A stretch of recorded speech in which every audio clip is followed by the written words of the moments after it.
Welcome back to Bad Attitude C10. Today I'm going to go ahead and show y'all the new backup lights that I purchased from LMC, and I put the first one together just to see if it was going to be a pain in the butt or not. Everything went pretty smooth, so I figured I'd share this with you.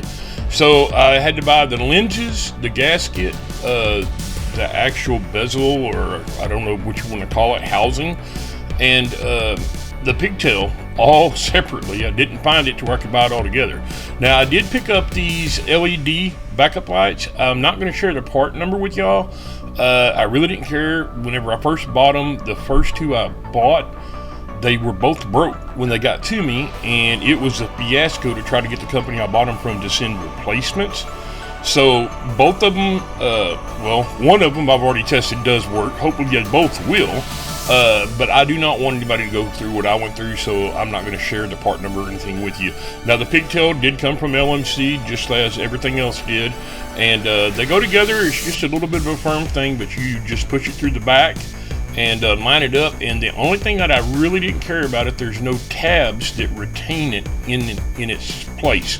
So when you don't have a bulb in it, the little spring can push the little terminal out, and it's just a pain in the ass, to be honest. But I mean, they're here, they're gonna work, and it's better than using the stuff that was all rusted up and the harness that looked like crap. So basically, here's all it is. You put it in and you slide the bulb in. I mean, turn it, it's locked in, and I'll show you. I'm just gonna send some power to it, test it, and let you see what it looks like, and then we'll move forward from there.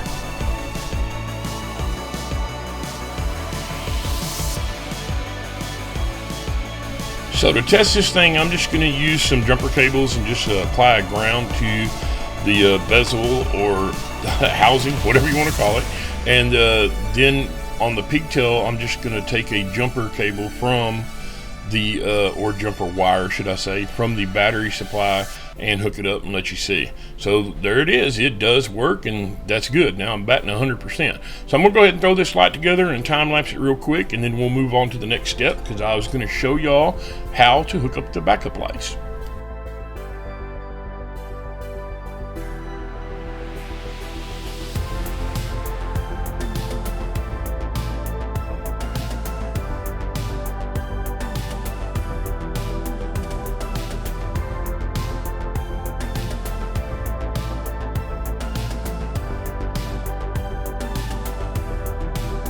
So with that being done, I'm going to go ahead and dig out the shifter, which I chose to use the B&M Quicksilver. I didn't know they had them that would work with overdrive 4080s, but they did.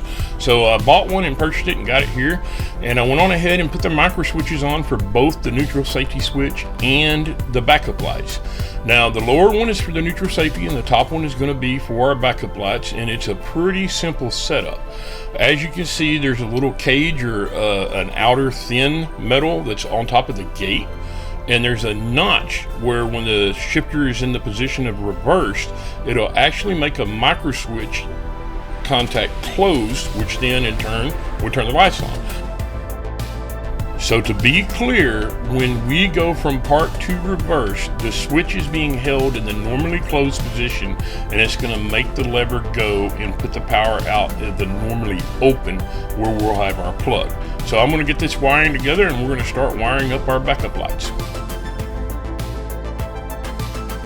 So I went on ahead and pre-cut some jumpers and put some solderless connectors on them. That way we could power up the pigtails on our backup lights. And as before we did with the turn signals, I'm going to use the screws that go through the actual housings to provide ground.